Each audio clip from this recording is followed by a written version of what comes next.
기독교나 이런 전통 종교들은 그 가지고 있는 역사들이 참 오래됐죠, 그죠? 우리가 이제 오늘 이 불교의 역사라고 하는 공부를 통해서 우리가 역사라고 하는 것은 과거와 현재를 이제 연결해주는 대화다 이런 이제 표현이 있는데, 그래서 사실은 뭐 우리가 역사라고 했을 때 어떤 과거의 일만을 보는 것이 아니라 그 과거의 여러 가지 일들을 통해서 그것이 현재와 그대로 연결되어져 있다는 겁니다. 그래서 역사라고 하는 것은 그 어떤 그 사실간에 그 당시에 있었던 사실간에 나타나는 어떤 상호작용의 과정 이런 것들을 우리가 보통 얘기를 하는데, 먼저 이제 조금 여러분들이 구분을 해서 이해해야 될 것이, 우리가 이념적으로 불교를 구분하는 개념이 있어요. 그것을 이제 교재도 이제 설하고 있듯이 대승불교나 또 혹은 소승불교다라는 이런 용어 표현입니다. 이것은 이제 이념적인 부분이에요. 그래서 대승불교가 일어나면서 그 대승불교가 일어나기 이전의 불교를 우리가 보통 소승불교. 근데 실제 소승불교라고 하는 것이 뭐 따로 이렇게 있는 것이 아니에요. 이제 대승불교를 일으킨 사람들이 대승불교의 사상을 좀 이렇게 차이가 나는 이런 집단들을 이제 소승이라 하고, 실제 이제 우리가 보통 뭐 소승불교 하면 남방불교권을 얘기하는데, 실제 이제 그 남방불교권에서는 상자부 불교다라는 표현을 많이 씁니다.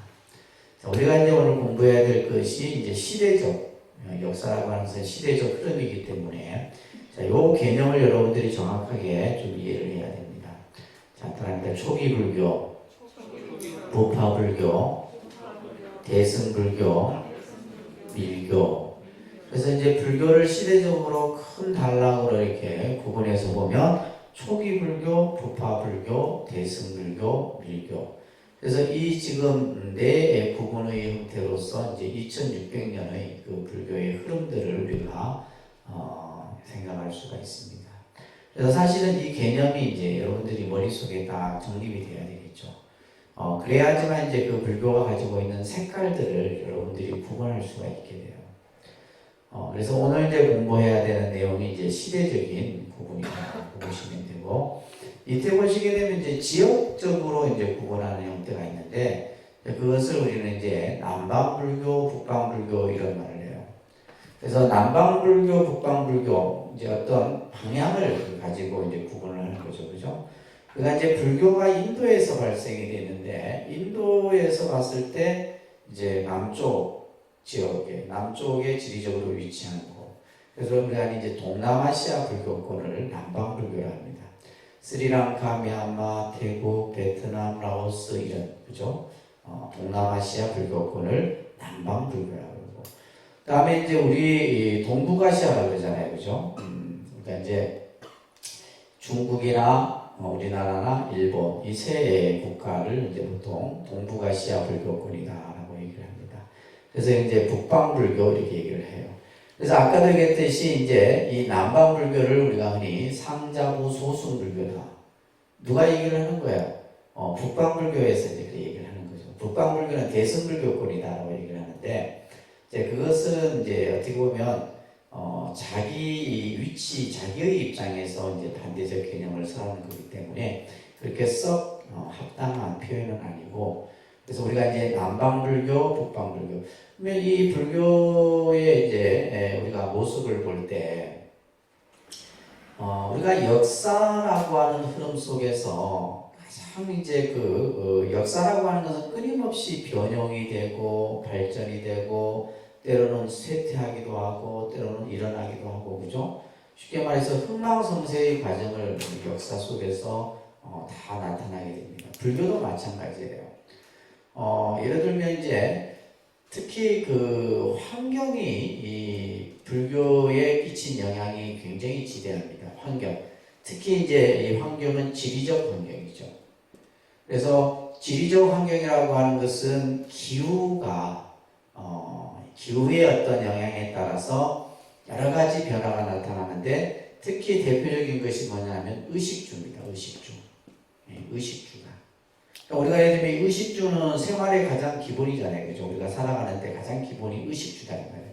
근데 어떤 그 불교가 발생되어졌던 또 전해졌던 그 나라에 따라서 어떤 환경에 따라 그러니까 이제 동남아시아 불교는 어때요? 기후가 덥죠, 그죠? 덥습니다. 습하고 덥고 그래요.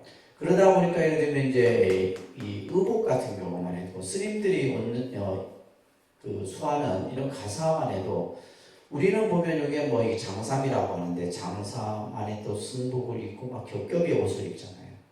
근데 예를 들면 남방불교 쪽은 스님들이 이런 가사 하나만 다 걸쳐요. 예를 들면 지금 오른쪽 어깨는 그냥 드러내고 그죠? 민살로 드러내고 가사 하나만 다 걸쳐. 양발 신고 다니는 거 보셨어요?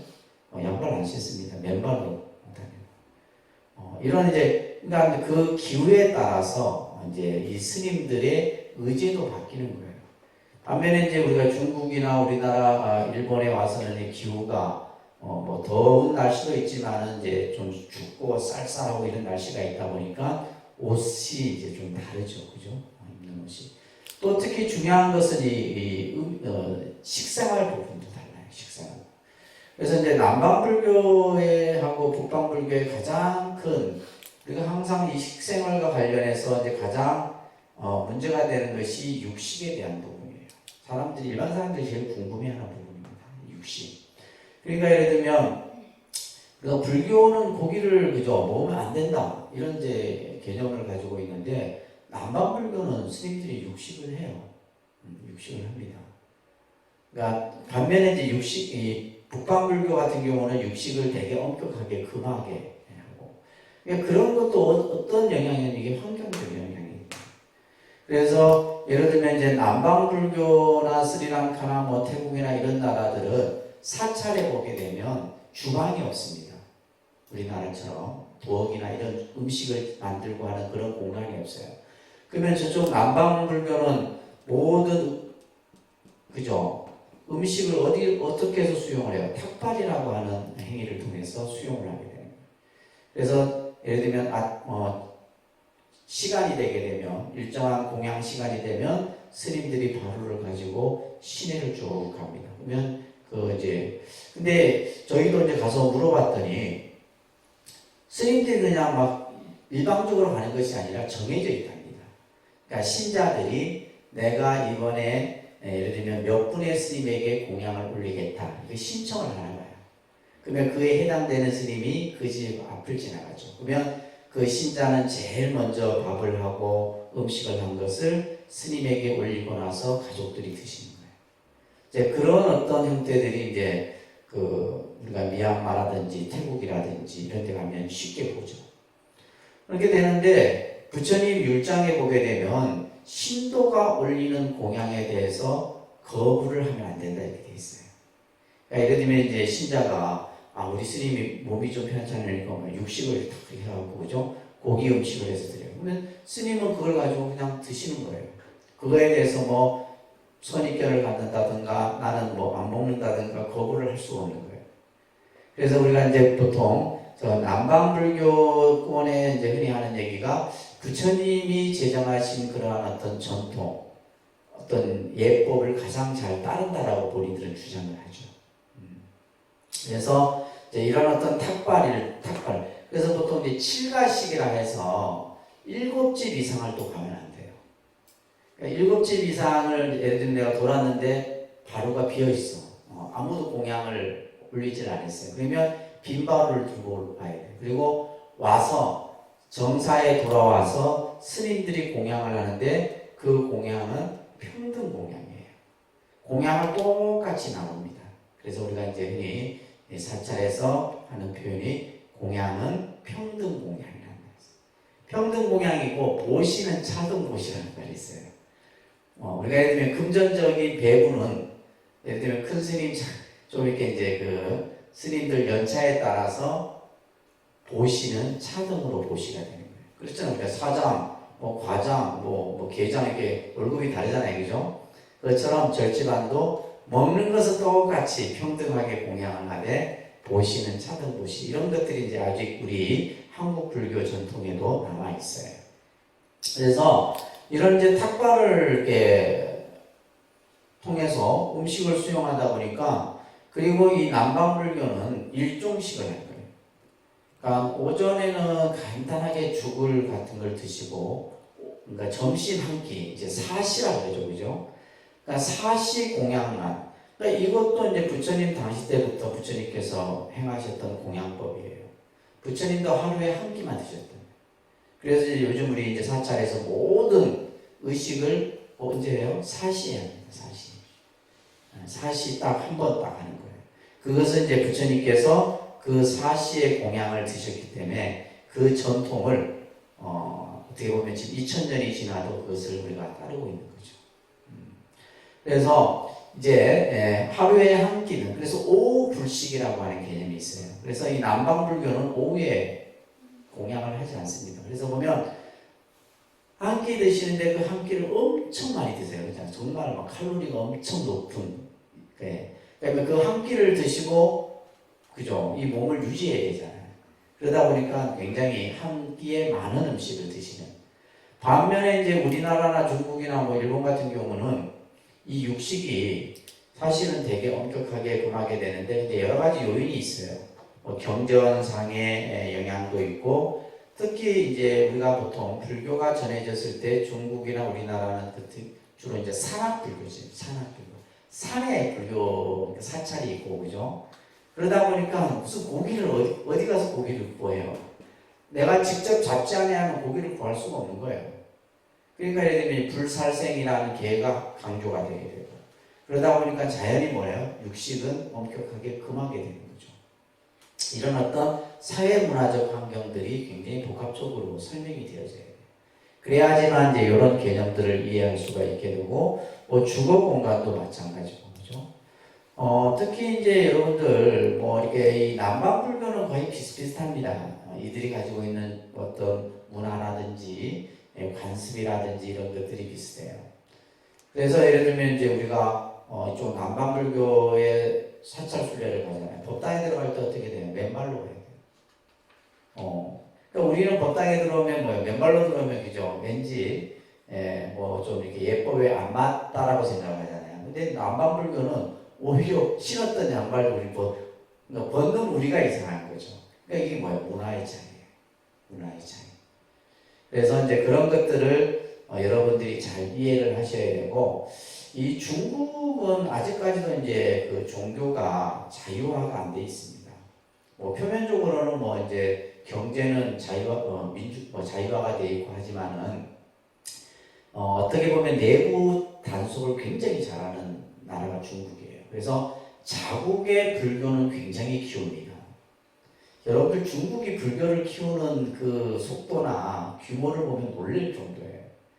중국은 보면 문화혁명 때 모든 사찰들이 다 파게 되는데 그리고 나서 이제 예를 들면 지금 이제 막 중국에 여러분들 가보시면 막 눈이 그냥 놀랄 정도로 그냥 우리가 예를 들면 뭐 사찰 하나를 복원하는데 몇 천억이 그런 돈을 쏟아붓고 근데 그 돈들이 누굴 하냐면 중국에 사업하는 사람들이 다 하는 거예요.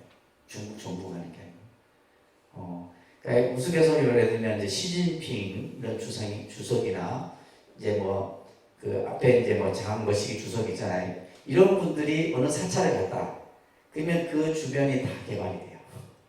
그 사찰은 원래대로 다 복원이 되고 그 정도로 엄청나게 그리고 스님들을 교육을 다 시키고 그리고 실제 이제 중국에서 타원에 가시면 큰 절들 이런 주지 스님들은 다 공산당원들입니다.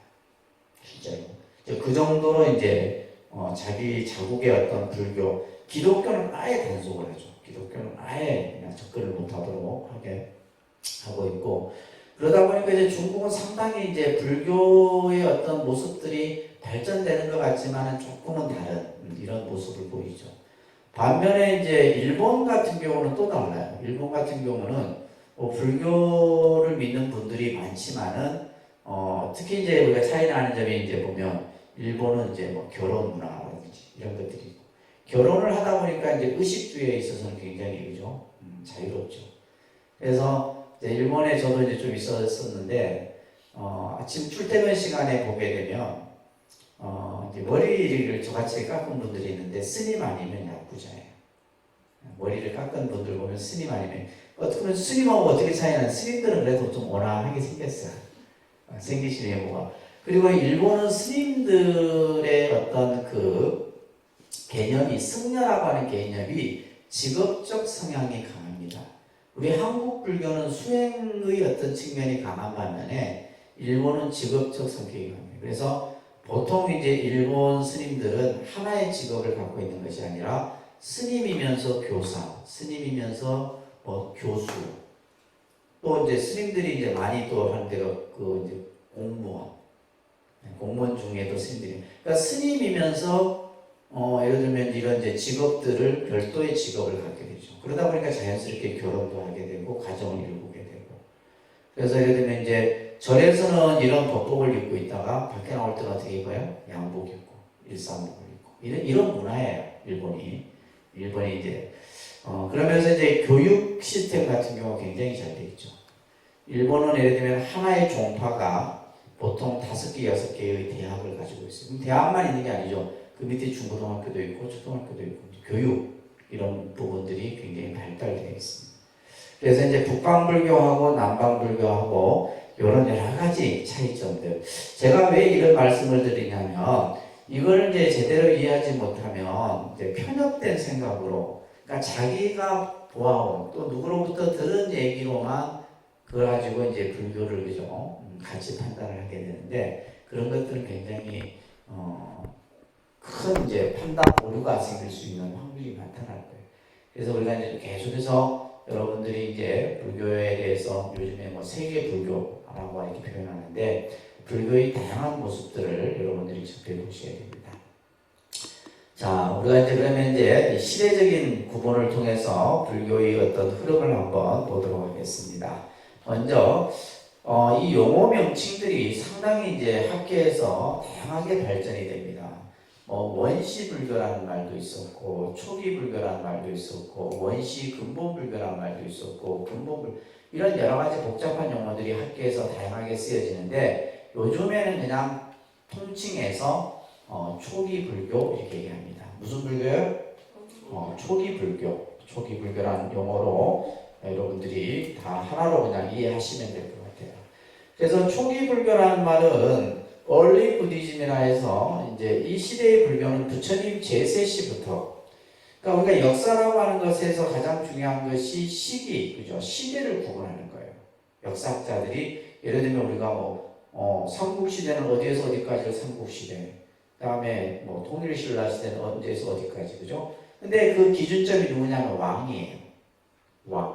왕을 기준점으로 삼습니다. 우리 역사도 보면 마찬가지로 이 불교의 역사도 왜냐하면 왕의 직위나 왕의 제세시를 기준으로 삼는 이유가 가장 확실하기 때문에 역사적 자료가 있잖아요. 그렇잖아요, 그죠?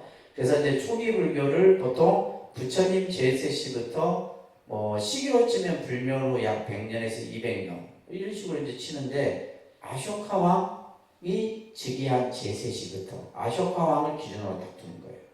요 전까지의 불교는 무슨 불교? 초기 불교라 이렇게 이제. 근데 이런 이제 개념들이 누가 만들어요?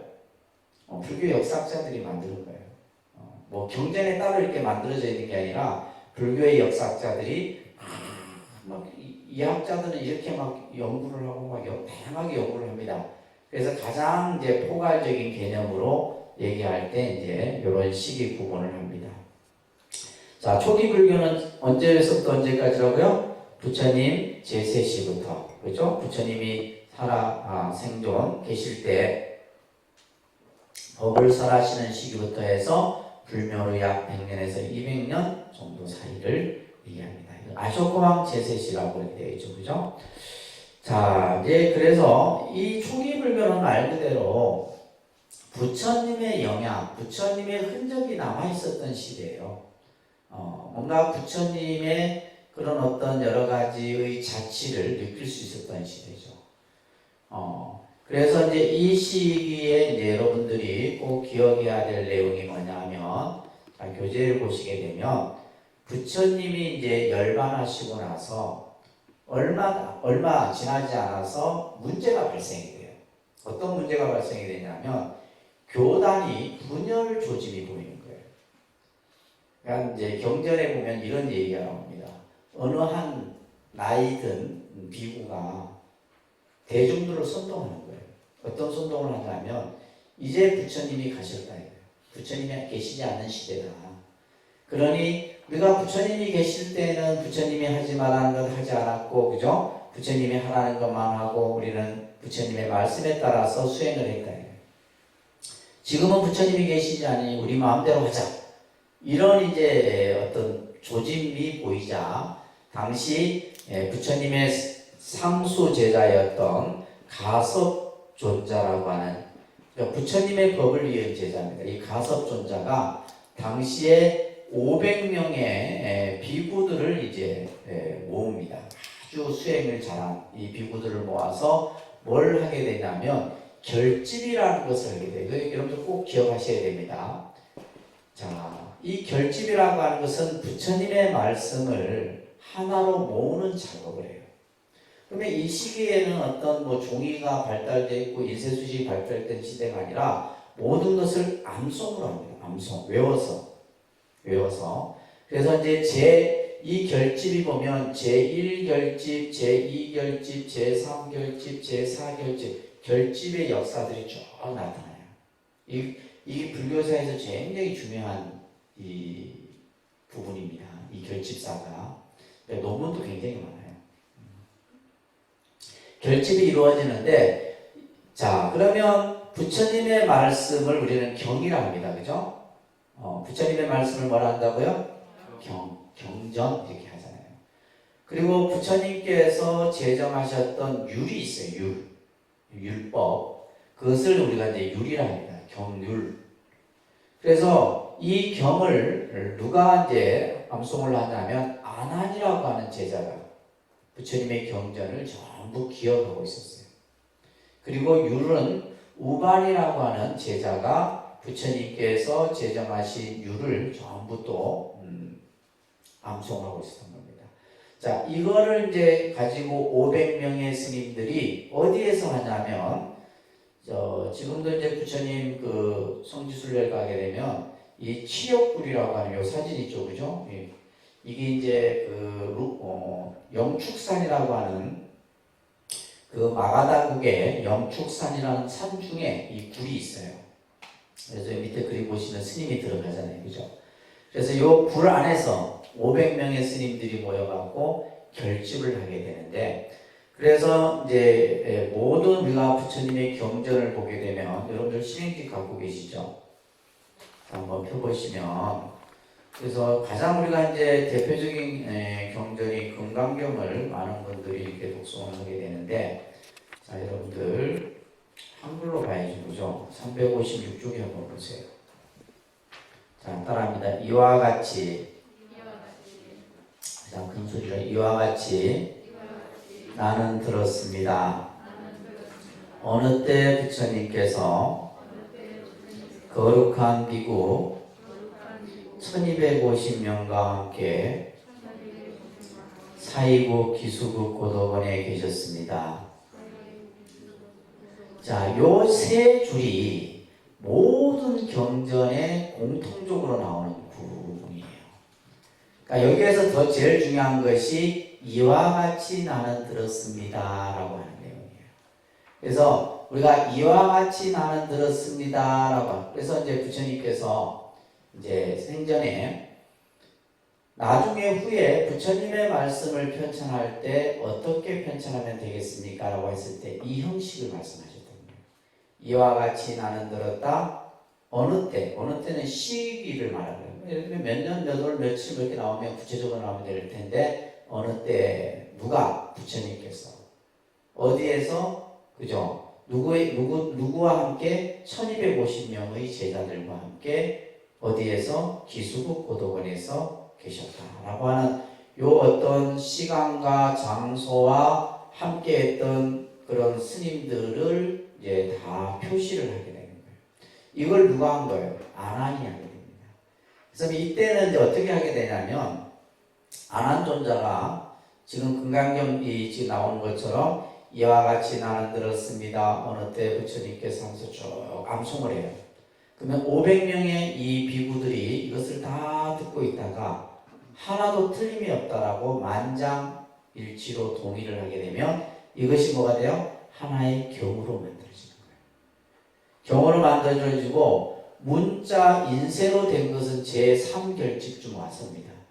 우리가 이제 이 부처님 경전은 초창기에는 나뭇잎에다가 이 경전을 이렇게 이제 만들어지고 후에 이제 종이나 이런 어떤 이제 목각으로 해서 이제 만들어지게 되죠, 그죠? 자, 그래서 당시 이제 우리가 인도에서 사용했던 언어에 대한 잠깐 이 그림이 아까 나왔죠, 그죠?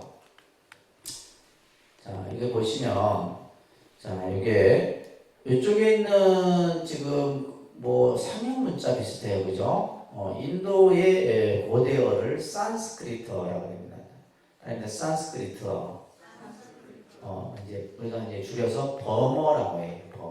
버머라고 하는데, 요게 이제 있는 언어가 영어 비슷한데 영어는 아니고 이쪽에 쓰여진 언어가 빨리어입니다. 빨리어. 그러니까 스리랑카에서 쓰는 고대어입니다. 스리랑카에서 쓰는 고대어. 그리고 여기는 이제 중국에서는 한자어죠, 그죠? 그래서 그러니까 우리가 부처님 경전은 제일 먼저 이 범어로 만들어져요. 범어로 만들어지고 그 다음에 스리랑카 빨리어로 이제 경전이 만들어져요. 그리고 다시 또 뭘요? 이 범어를 가지고 한자어로 또 번역을 하고 이런 식으로 이제 경전들이 계속 번역이 되는 거예요. 특히 이제 우리가 불교학은 사실은 언어학입니다. 언어. 사상학이 아니에요. 그래서 이제 우리가 보통 대학에서도 보면 부처님의 경전을 이 인도 범어를 가지고 한문과 대조를 하는 이런 공부들을 해요. 실질적으로. 그래서 어떤 부분이 틀리고 어떤 부분이 맞고 이런 것들을 이제 기본적으로. 그래서 보통 한 이제 6개의 언어를 해야 된다 얘기해요. 불교학을 하려고. 그러니까 기본적으로 범어, 빨리어, 한문, 영어, 일어, 중국어 이런 것들 다 해야 돼요. 사실 그걸 하지 않으면 우리가 이제 뭐 불교를 공부해도 이제 겉만 보는 거죠, 그죠? 그래서 실질적으로 이제 제가 아는 스님 중에 한 분도 7개 국어를 합니다. 7개 국어. 티베트까지 해서 7개 국어를 하는 스님들도 계세요. 자, 그래서 이런 이제 언어들이 이제 배에서 부처님의 경전이 편찬되게 되는데 초기 불교에 만들어진 편찬된 경전을 아함경이라고 합니다. 그러니까 아함경. 이건 꼭 기억하셔야 돼요. 초기 불교 시대에 편찬된 경전은 아함경이에요. 그래서 아함이라는 것은 아가마, 전승되어져 온 가르침이다 이런 뜻을 가지고 있는데 한문으로는 4가지 형태의 아함이 있어요. 그래서 이것을 한역사 아함이라고 하고 빨리어, 스리랑카 고대어인 빨리어로 오니까야라고 하는 경전이 있어요. 우리 도서관에 다 있습니다. 니까야, 빨리오부, 한역삼 이런 경전들이 이제 초기에 만들어진 경전들이다라고 보시면 돼요. 그래서 이제 이 초기 불교 시대 때는 부처님이 임명하시고 나서 얼마 되지 않는 시기에 뭐가 편찬이 됐다. 경과 유리 편찬이 됐다. 이것만 기억하시면 돼요. 아셨죠? 그리고 이 시대에는 아직까지 뭐가 살아있었다. 부처님의 그런 어떤 흔적, 이런 어떤 뭔가 자취들이 아직까지 남아있었던 시대예요. 자, 그러면서 이제 불교가 시대가 또 계속해서 역사만 흐르는 거잖아요. 그죠? 시기는, 이 시간이라고 하는 것은 되돌리는 것이 아니라 계속 흐르는 시간 속에 이제 역사들이 만들어지는데, 자, 시대가 지날수록 이제 뭐가 나타나냐면, 점점 이제 사람들의 생각이 각기 다른 생각들을 하게 돼요.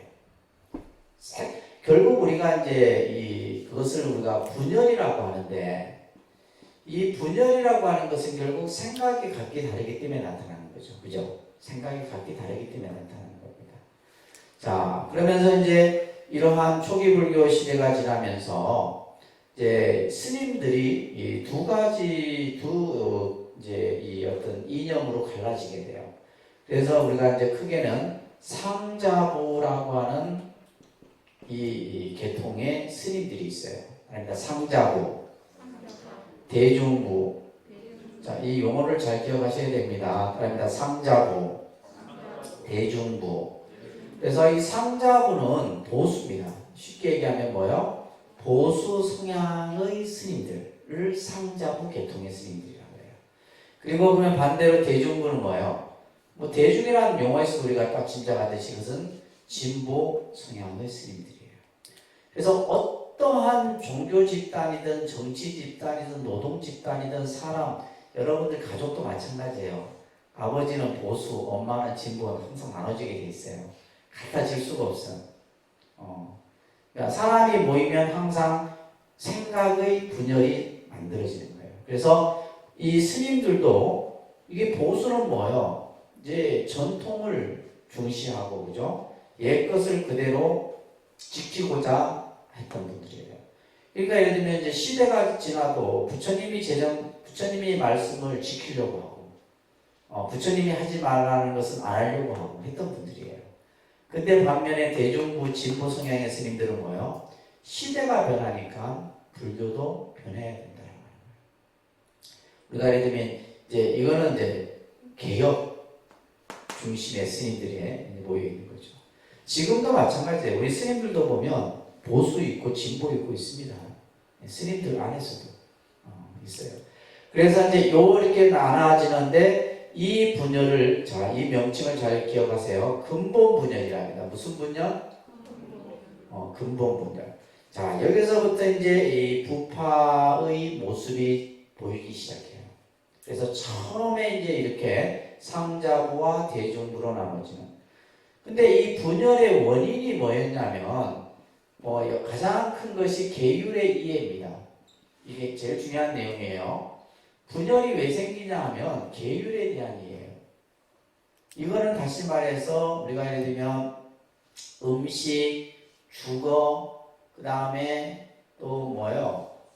옷 입는 것부터 시작해서 일상생활, 이런 것들이 이제 문제가 되기 시작하는 거예요. 왜 그러냐면 이제 인도 사회는 급속도로 변합니다. 그래서 우리가 흔히 말하는 농업 시대에서 이 시대가 정도가 되면 이제 상공업 시대가 돼요. 상공업 시대라고 하는 것은 결국 무역이 이렇게 자유롭게 이루어지고 결국 뭐가 생기게 되는 거예요? 뭐가 생겨요? 돈이라고 하는 이 가치가 이제 중심이 되게 되는 거예요.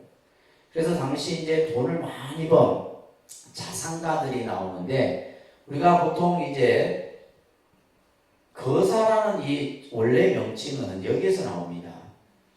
거사라는 명칭은 당시 이제 그 무역을 해서 돈을 많이 번 일반 재가 남자들을 거사라 이렇게 칭합니다. 여기에서 이제 좀 더 이제 그 우두머리격인 사람을 뭐라 하냐면 장자라는 표현을 씁니다. 장자. 그래서 우리가 기원정사를 기증하셨던 분이 이제 그죠?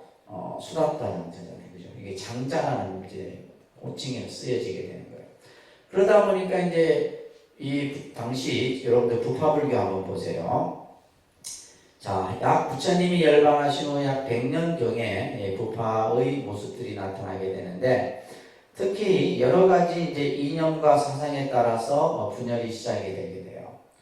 당시 이 바이샬리라고 하는 이 바이샬리는 지금으로 치면 창원 정도 됩니다. 아주 상공업 중심으로 이렇게 경제가 아주 활성화됐던 도시예요. 지금도 마찬가지입니다. 인도의 바이샬리라고 하는 도시가 그래요. 이때 스님들이 10가지 문제를 가지고 논쟁을 벌이게 돼요. 이것을 14문제라고 합니다. 아주 불교사에서는 매우 중요한 문제였어요. 자, 이 10가지 문제가 어떤 것들이 있었냐면 여러분들 교재에도 나와 있었지 금은적을 소유할 수 있느냐 없느냐에 대한 문제예요.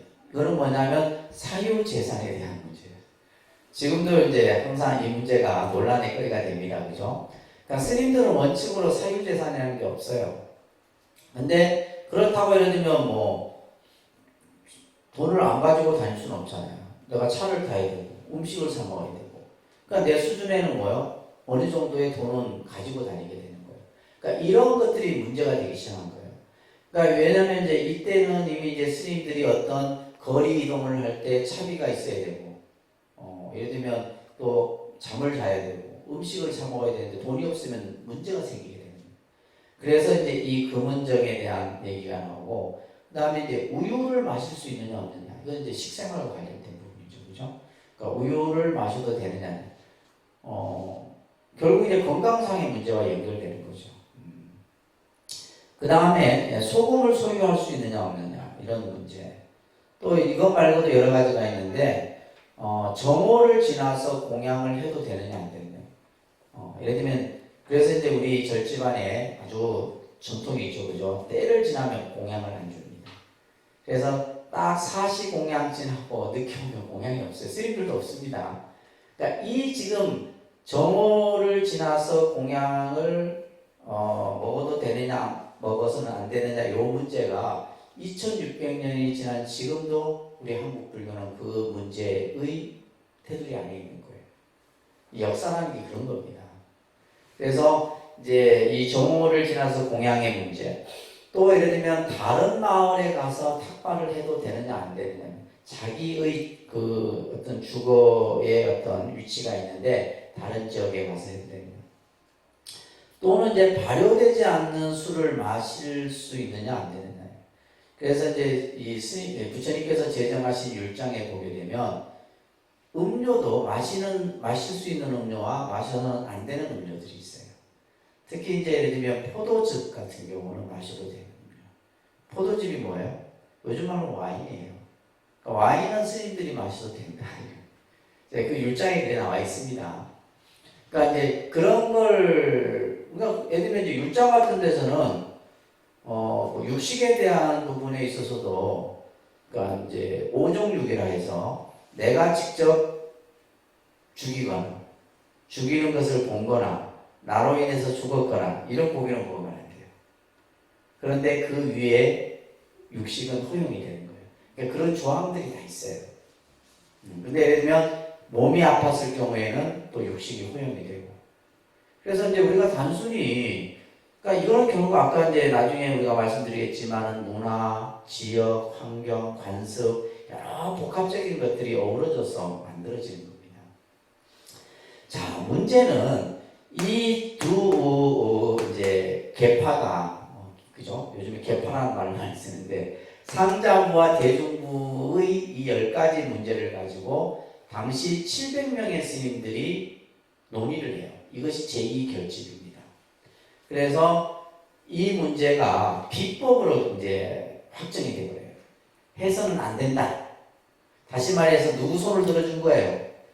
우리가 헌법소원을 해갖고 이제 상자부가 이제 상자부의 어떤 의견이 우세로 나온 거예요. 자, 그러면 대중부는 따르겠어요, 안 따르겠어요? 안 따릅니다. 어떻게 되겠어요? 마이웨이 하는 거예요. 그러면 이제 여기서부터 뭘 쫙 갈라지는 거예요. 그래서 당시 여러 개의 부파로 갈라지는 무슨 분열이 생기냐 하면 지말 분열이 생기게 돼요. 그래서 약 20개의 부파가 나눠지게 됩니다. 파가 나눠지는 거예요. 지금 우리 한국 불교 종단이 몇 개예요? 100개가 넘죠. 그렇게 종단이 나눠지듯이 이 지금처럼 나눠진 거예요. 이 부파불교 시대 때. 그래서 이러다 보니까 이 부파불교는 여러 가지의 장단점들이 나타나게 돼요. 장점은 크게 어떤 부분이었냐면 부처님의 교리에 대한 연구가 너무 체계적으로 됩니다. 그래서 이제 이 부파불교 시대 때는 뭐가 성립이 됐냐면, 여러분들 꼭 기억하셔야 됩니다. 논장이 성립이 되게 돼요. 뭐가 성립이 된다고요? 그러니까 이제 여러분들 뭐 그냥, 그러니까 논문하면 뭐요? 굉장히 논리적이고, 그죠? 여러 가지 이론을 가지고 정리한 것을 논이라 하잖아요. 그래서 이 부파불교 시대 때 논장이 만들어집니다. 논이라고 하는 것은 경을 가지고 주석을 경 거예요. 그러니까 경보다도 논이 더 많습니다. 대표적인 논 구사론이라든지 하여튼 비파사론이라든지 엄청 이 논들이 다양한 부파불교의 논술. 그러면 이 논에서 얘기하는 것들이 뭐냐면 어떤 하나의 주제를 가지고 쉽게 말해서 20개 부파가 해석이 다 달라. 자, 여러분 생각해 보세요. 마음이라고 하는 이 이야기를 그냥 하나로 얘기하면 되는데 20개의 부파가 각기 다 해석이 달라요. 불교가 어려워지겠어요? 안 어려워지겠어요? 어려워지는 거예요. 이래서 불교가 어려운 거지 불교 자체가 어려운 게 아닙니다. 그러니까 하나를 가지고 예를 들면 우리가 뭐 법이다, 공이다 이런 어떤 불교적 개념을 가지고 각기 20개 부파가 다 설명이 달라.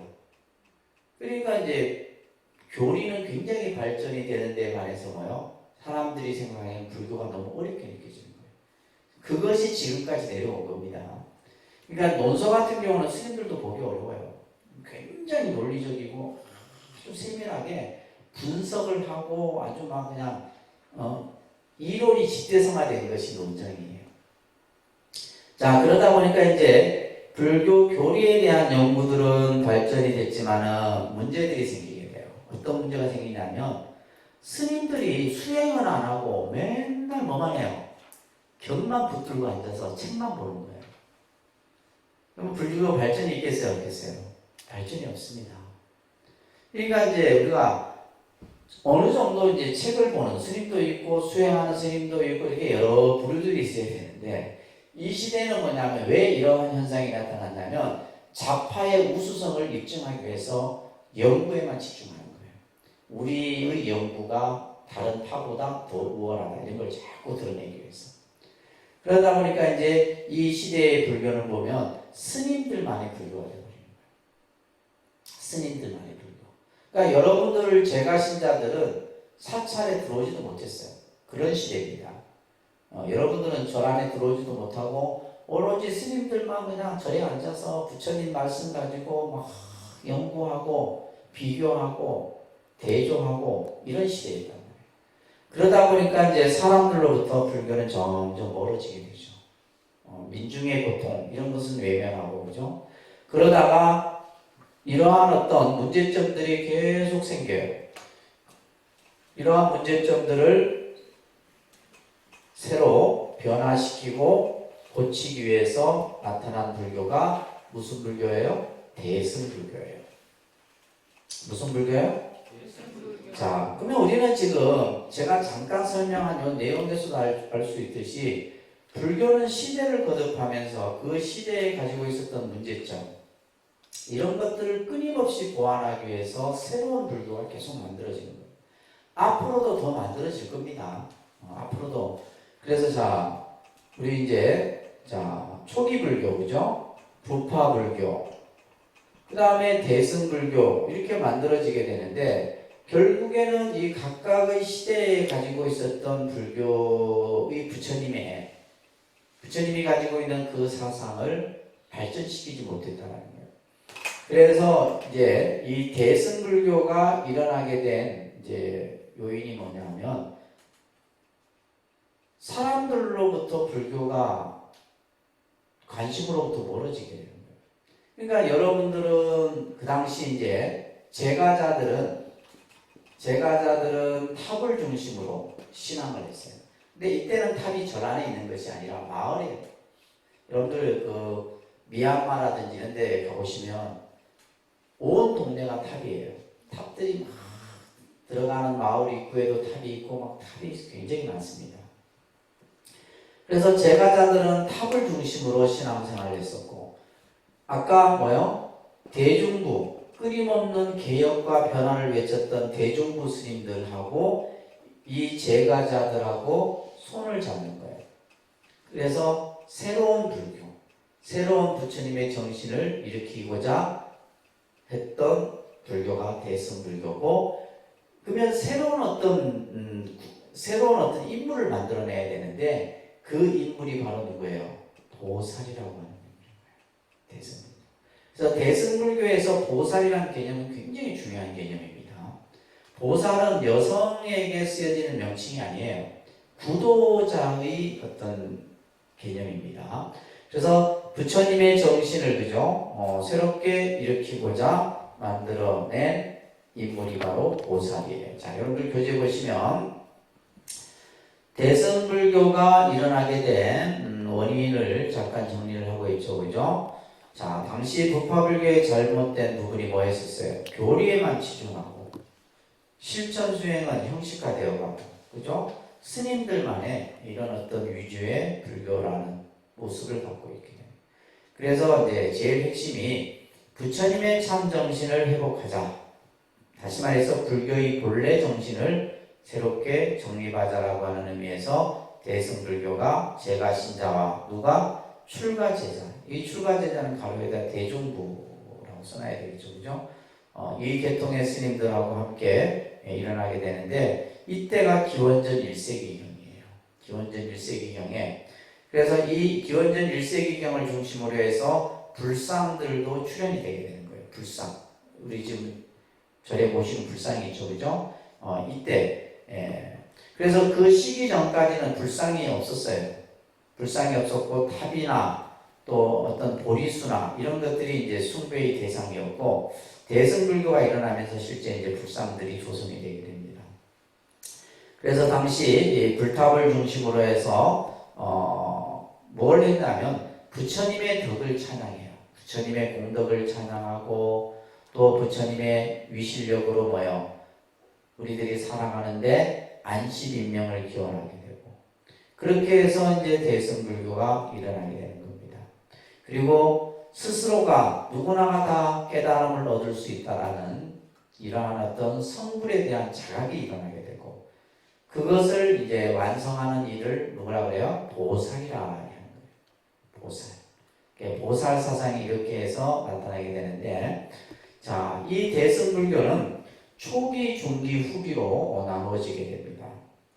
자, 이거는 이제 경전을 근거로 해서 구분을 하게 되는데, 자, 초기 대승불교에 등장했던 경전들 한번 볼까요? 자, 우리가 이제 이 경전들은 여러분들이 이제 불교 공부를 하면서 꼭 봐야 되는 경전들입니다. 그죠? 따릅니다. 반야경, 화엄경, 법화경, 유마경, 이런 경전들이에요. 경전들이 이제 대승불교 시대에, 그러니까 주로 이제 이런 경전들은 다 대승경전이라고 합니다. 대승경전이라고 하고, 아까 이제 초기 경전하면 이제 아함경을 초기 경전이라고 그러죠. 경전도 이렇게 부류가 조금 달라요. 이런 이제 대승경전들이 등장을 하게 되는데, 이 대승경전에서 주로 얘기하는 것이 뭐냐면, 부처님에 대한 신앙적 개념이 강조돼요.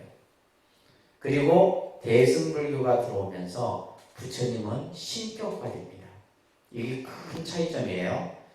그러니까 지금 우리 이 대승불교에서 부처님을 신격화시켜 놓은 이 모습이 언제 나타나면 대승불교가 일어나면서 나타난 거예요. 어디에서 그것이 강조되느냐?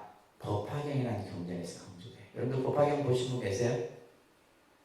법화경을 보면 법화경은 마치 신약성서와 똑같습니다. 내용이 유사해요.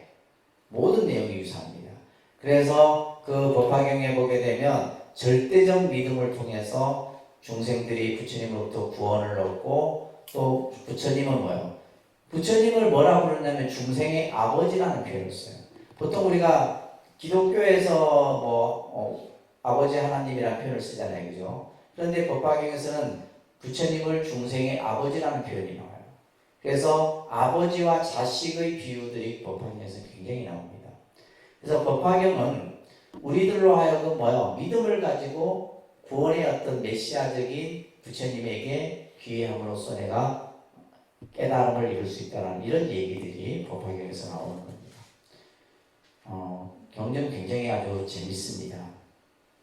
반야경 같은 경우는 보면 이 대승 초기에 일어난 반야경은 그 반야경이 가지고 있는 사상을 우리는 공사상이라고 하는데 이 반야경이 어느 정도의 분량이냐 하면 600부 반야라 이렇게 얘기를 합니다. 몇 부 반야?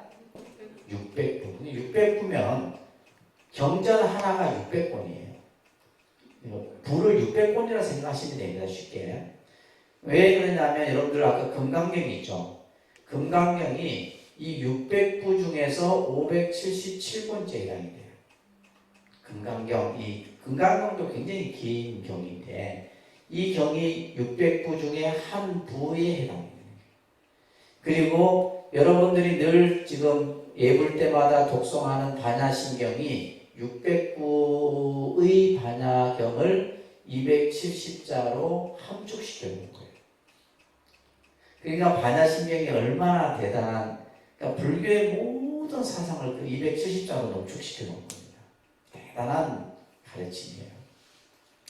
그러니까 반야부 경전 한 권만 해도 이렇게 방대한데, 그죠? 법화경이나 유마경이나 화엄경이나 이런 경전들 여러분들 꼭 한번 보셔야 됩니다. 그러면서 이제 대승 이러한 경전들을 이렇게 사상적으로 확립한 인물이 바로 용수보살이라는, 이거 꼭 기억하셔야 돼요. 용수보살. 대승불교의 사상을 확립한, 특히 공사상을 확립한 인물이 바로 용수보살이에요. 이분이 이제 쓴 저서가 중론이라고 하는 저서가 있어요. 대단한 저서입니다. 근데 뒤에 논이 붙여있죠. 결국 이거는 뭐냐면 반야의 공사상을 논리적으로, 그죠? 중도적 입장에서 설명을 한 문서예요. 그 다음에 대지도론이 있는데 이 대지도론도 100권이에요. 분량이. 당연히 이분들이 어떻게 이렇게 많은 저서들을 썼을까? 이렇게 항상 의문이 들어요. 100권.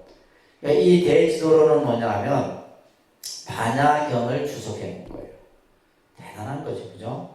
자, 이런 이제 시대에 대승 초기 대승 경전이 나타나게 되고, 또 이제 대승 중기가 되게 되면, 자, 따라합니다. 유식사상, 열애장사상.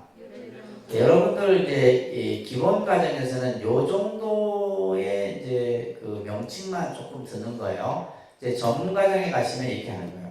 반야사상, 화엄사상, 법화사상, 뭐 보살사상, 이제 사상을 중심으로 해서 또 공부도 별도로 하셔야 돼요. 우리 이제 동국대학교 같은 경우는 이제 이 불교학이 굉장히 폭이 넓다 보니까 이제 전공이 다 이렇게 나눠져 있어요. 반야를 전공하는 사람, 예를 들면 지금 우리가 유식을 전공하는 분, 또 열애장을 연구하는 분, 화엄을 연구하는 분.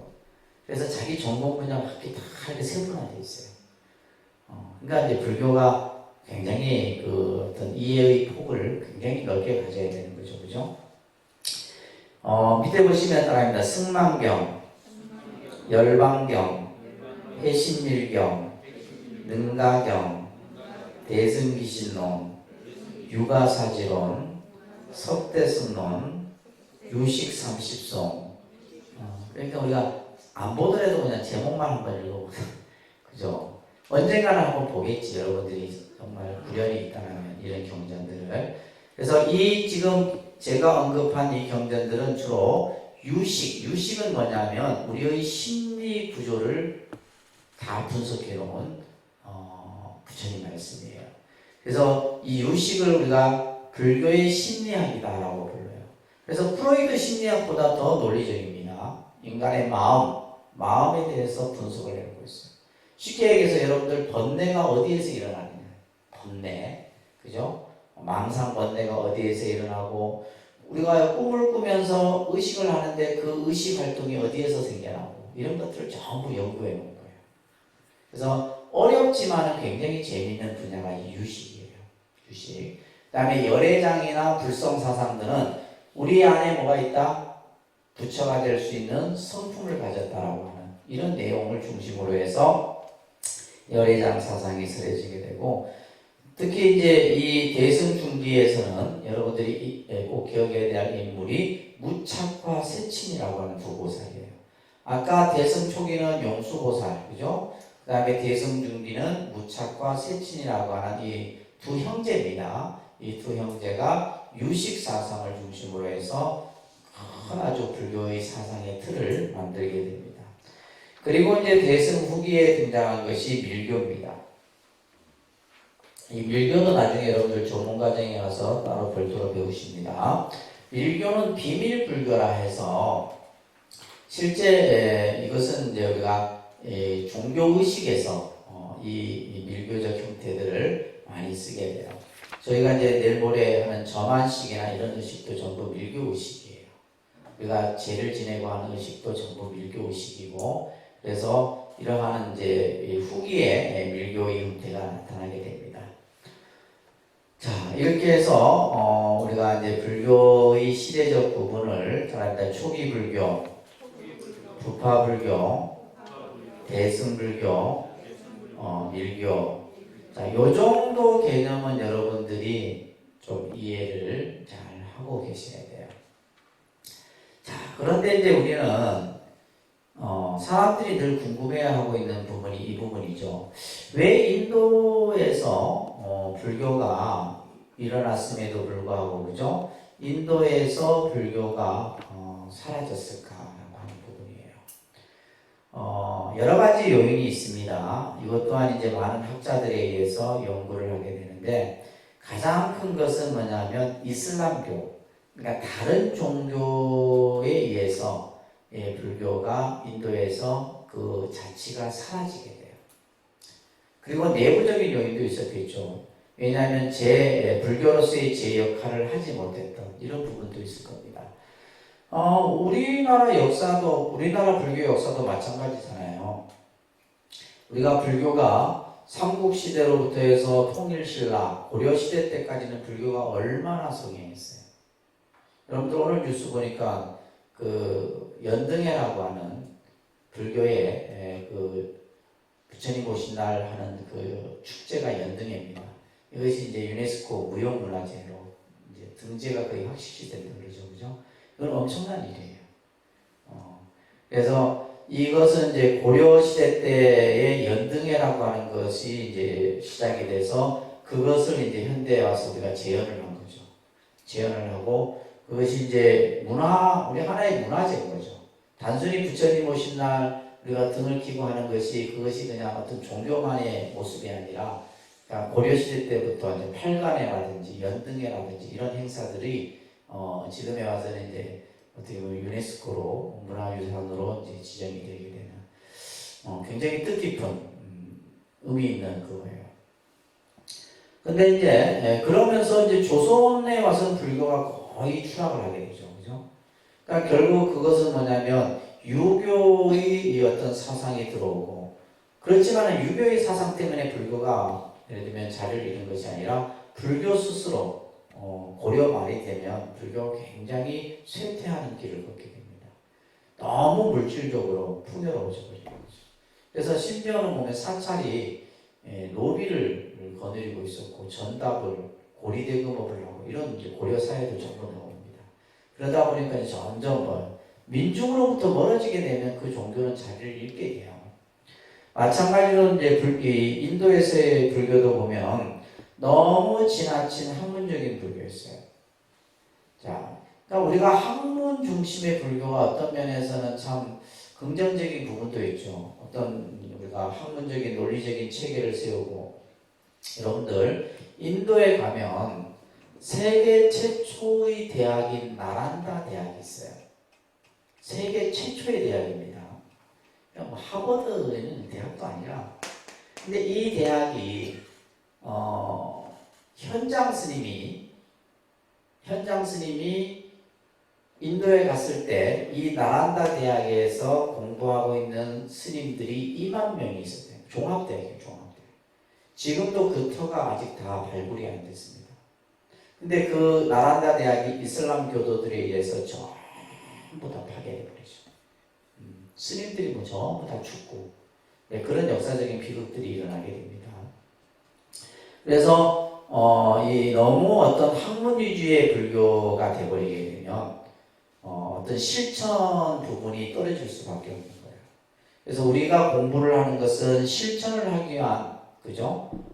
방편으로 이렇게 여러분들이 불교를 공부하는 거지, 불교를 공부해갖고 이것을 이론을 가지고 뭐 옳다 그러다 이걸 따지기 위해서 공부하는 건 아닙니다, 그죠? 그리고 엄격한 계율이 있는 출가 교단이 적었다는 점. 다시 말해서 수행하는 스님들이 적었다라고 하는 이런 부분들. 그리고 이제 너무나, 그죠? 어떤 물질적인 소유라든지 이런 것들이 두드러지게 나타나게 되고 일반 대중과 함께 호흡을 하지 않았다고 하는 점들.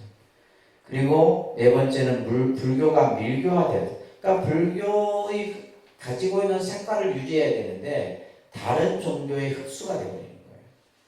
그게 대표적인 것이 이제 뭐냐면 이제 아까 얘기했듯이 힌두교와 밀교와 어떤 아주 섞여지는 이런 어떤 본연의 색깔을 잃어버리게 되는 거죠. 이런 것들이 인도에서 불교가 사라지게 된 내부적 요인이고, 외부적 요인은 이제 정통 바라문교가 부활을 합니다. 이 바라문교는 부처님 당시 때 있었던 종교죠, 그죠? 바라문교. 그래서 브라만 신앙을 중심으로 하는 이제 바라문교가 부활을 하게 되고, 아까도 말씀드렸던 이슬람교도들 또 회교도들의 박해 탄압에 의해서 인도에서는 지금은 이제 유적밖에 남지 않았죠. 그래서 지금은 아주 이제 극소수의 사람들만이 불교 신자로서 이렇게 되어 있는데, 인도는 지금은 이제 거의 80% 이상이 힌두교도들입니다. 힌두교도들. 그렇지만은 이 불교가 인도에서는 자치가 사라졌지만은 동남아시아, 그죠? 스리랑카를 기점으로 해서 태국, 미얀마, 베트남, 라오스 이쪽 지역으로 불교가 펼쳐지게 되고, 또 이제 불교가 이제 실크로드를 경유해서 중국으로, 또 중국에서 우리나라로, 또 일본으로 이렇게 해서 동북아시아 불교권, 지금은 이제 또 유럽 쪽으로도 불교가 이렇게 교세가 펼쳐지게 됩니다. 그래서 인도 자체에서는 불교가 사라졌지만은 전 세계적으로 불교의 교세들이 펼쳐지게 된다라고 하는.